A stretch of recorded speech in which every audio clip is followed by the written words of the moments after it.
Selamat datang di video pembelajaran seni musik. Pada kesempatan kali ini saya akan menjelaskan tentang materi lanjutan dari komposisi dan aransemen yang kedua. Jadi untuk saat ini saya akan menjelaskan lanjutan dari materi komposisi dan aransemen sebelumnya. Di mana sebelumnya saya sudah menjelaskan tentang cara mengaransemen, ada menentukan dulu melodinya, menentukan dulu akord, lirik dan lain sebagainya. Dan yang pada video komposisi dan aransemen yang kedua ini saya akan menjelaskan tentang 5 metode, kurang lebih sama tapi ini lebih mendetail atau lebih dalam ya. Jadi setelah kalian sudah menguasai tentang bagaimana cara membuat melodi dengan memberikan nada-nada gitu, ada kemudian akord dengan teori harmoni yang sudah kalian pelajari, yang sudah kalian rangkum juga. Di sini saya akan menjelaskan tentang 5 metode yang umum dipakai ya. Jadi lebih dalam dan lebih detail. Jadi yang pertama itu jelas sekali konsep. Jadi konsep aransemen atau konsep karya lagu. Jadi kalau kemarin itu adalah langsung ya. Jadi kalau kemarin itu adalah cara tentang membuat pada materi sebelumnya itu adalah langsung bagaimana cara kalian membuat aransemen dan komposisi. Kalau di sini saya akan menjelaskan secara keseluruhan ya, dari itu start permulaan sampai finishing. Jadi yang pertama itu konsep aransemen. Jadi konsep aransemen itu penting sekali ya, dimana konsep itu muncul dari sebuah gagasan, ide dari si pencipta atau si pengarranger itu sendiri. Jadi yang pertama itu tentukan dulu di dalam konsep itu ada tujuannya untuk apa gitu. Aransemen dibuat itu misalkan untuk acara ulang tahun gitu. Otomatis kita kasih liriknya pasti tentang kegembiraan ulang tahun, panjang umur, dan nama siapa yang ulang tahun. Nah, kita buat itu gitu. Itu bebas gitu. Banyak kan para lagu-lagu band itu misalkan temanya tentang cinta gitu, itu mereka banyak sekali membuat lagu-lagu tentang romance gitu. Kemudian misalkan dalam pembelajaran kali ini saya akan arahkan pada pembelajaran tentang penggunaan aransemen dan komposisi untuk menciptakan atau membuat sebuah lagu Mars ya. Jadi kalian sudah membuat liriknya kemarin tentang PGSD Universitas Esa Unggul dan kalian tinggal memberikan melodinya dengan teknik atau kita akan membuat jenis lagu Mars ya. Kemudian di dalam konsep itu yang sudah saya katakan barusan itu tentang penentuan jenis ya. Jadi jenisnya adalah lagu Mars gitu. Kemudian tujuan itu adalah bagian dari konsep. Kemudian tentukan juga skill atau tadi kemarin sudah saya jelaskan menentukan pemain ya. Jadi kalian juga harus bisa tahu kapasitas siapa yang akan menyanyi gitu, sampai tidak, ketinggian tidak, kerendahan tidak lah, itu adalah konsep, bagian dari konsep aransemen ya. Jadi harus menentukan dulu kemudian musik apa yang akan dipakai gitu, mau keyboard, mau gitar, atau mau ensemble, pianika, recorder, itu bebas ya, boleh ya, mau pakai mana saja. Itu bagian dari konsep atau gagasan ide dalam sebuah aransemen atau komposisi karya musik. Kemudian yang kedua itu adalah aransemen awal. Nah, aransemen awal ini adalah kemarin yang sudah saya paparkan di pembelajaran komposisi dan aransemen yang pertama. Jadi untuk lebih dalamnya di dalam aransemen awal ini itu menentukan melodi awal ya, jelas sekali. Itu lebih bagus ditulis gitu. Kalau belum menguasai notasi balok, boleh saja ditulis dengan not angka gitu. Asalkan kalian tahu dan bisa membedakan tinggi rendahnya gitu. Do, re, mi, fa, sol, la, si, do itu harus tahu perbedaan adanya. Jadi boleh ditulis. Kemudian liriknya itu tulis juga ya.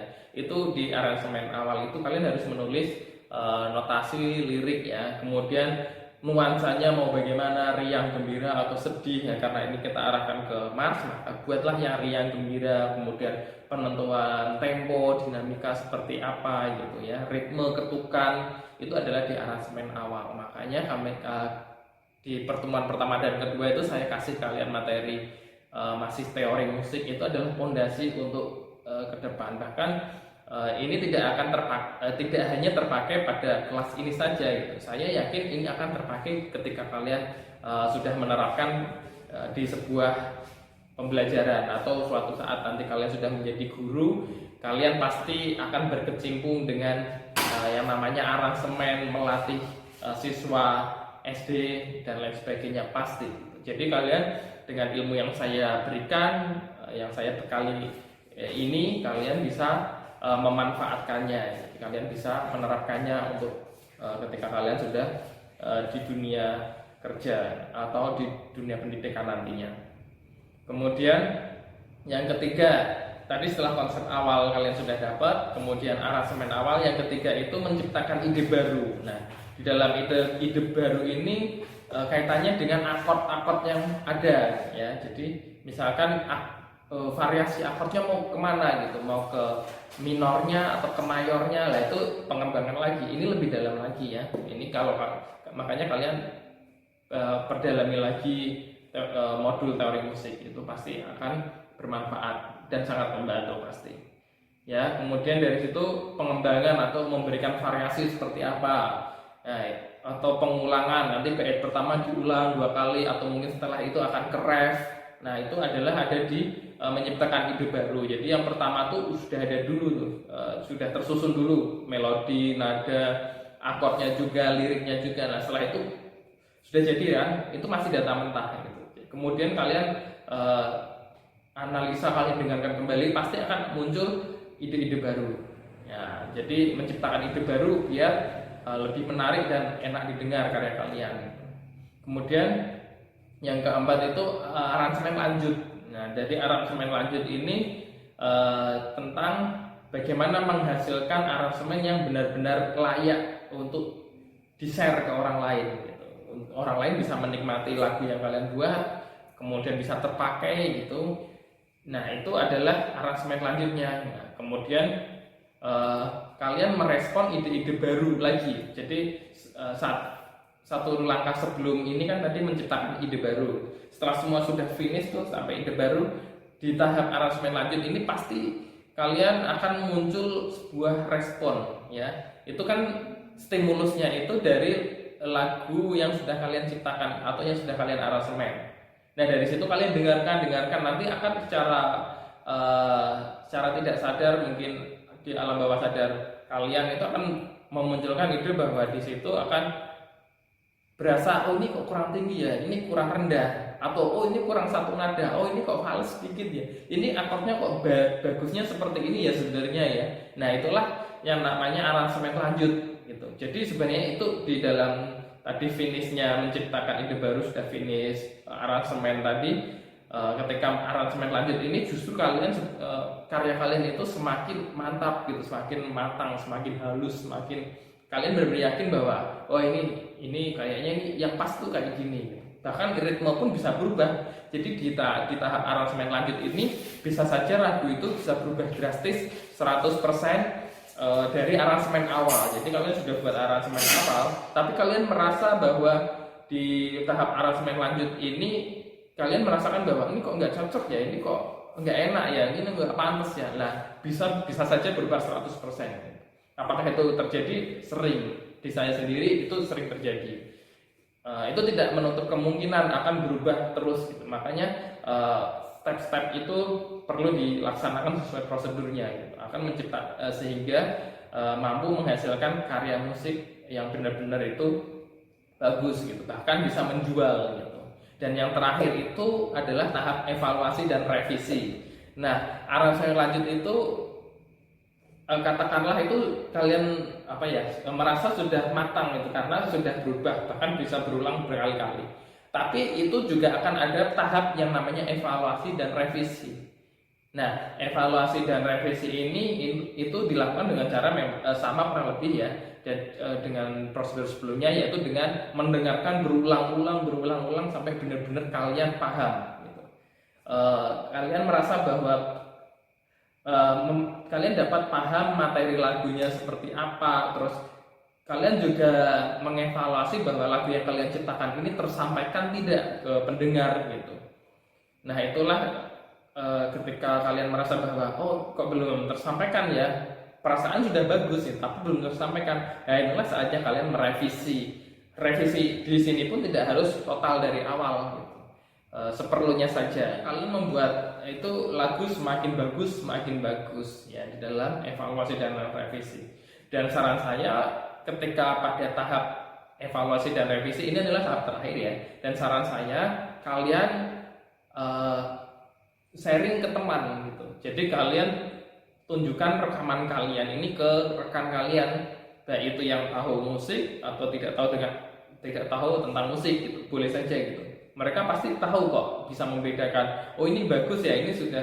Oh ini kok nggak enak ya, ini jelek ya. Nah seperti itu. Nah ini saatnya kalian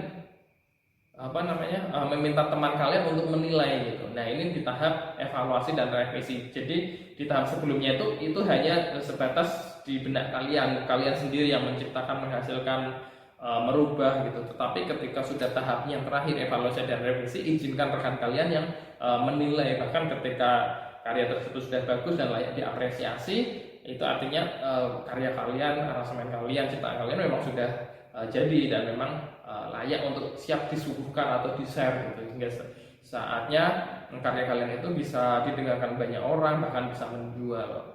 Nah itu 5 metode aransemen ya, yang lebih dalam lagi atau mungkin lanjutan dari modul yang sudah saya buat.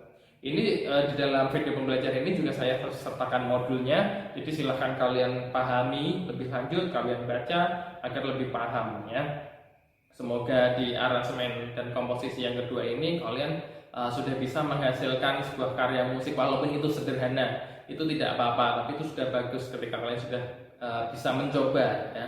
Jadi di tugas yang pertama itu kalian sudah membuat lirik ya. Jadi harapan saya di minggu ini di tugas komposisi dan aransemen kedua kalian sudah memberikan melodinya itu ya. Jadi kita masih dari lirik yang kalian buat itu kita akan menciptakan sebuah lagu mars. Jadi siapa nanti yang lagu ciptaannya bagus, harapannya itu akan bisa terpakai gitu untuk menjadi lagu logo atau mungkin khas Mars PGSD Universitas Esa Unggul ya. Jadi tetap berlatih terus, tetap semangat, jangan menyerah ya. Jadi tidak ada yang sulit ketika kita mau belajar, nggak apa-apa, diulas, dibaca, dipelajari, dipahami. Baik, ini sekilas materi yang saya jelaskan. Semoga kalian paham tentang penjelasan saya. Jika ada yang masih belum paham, silahkan diulang kembali video saya gitu, sampai kalian benar-benar bisa memahami gitu. Baik, terima kasih. Semoga video pembelajaran yang kedua ini dapat bermanfaat bagi kita semua. Terima kasih. Salam.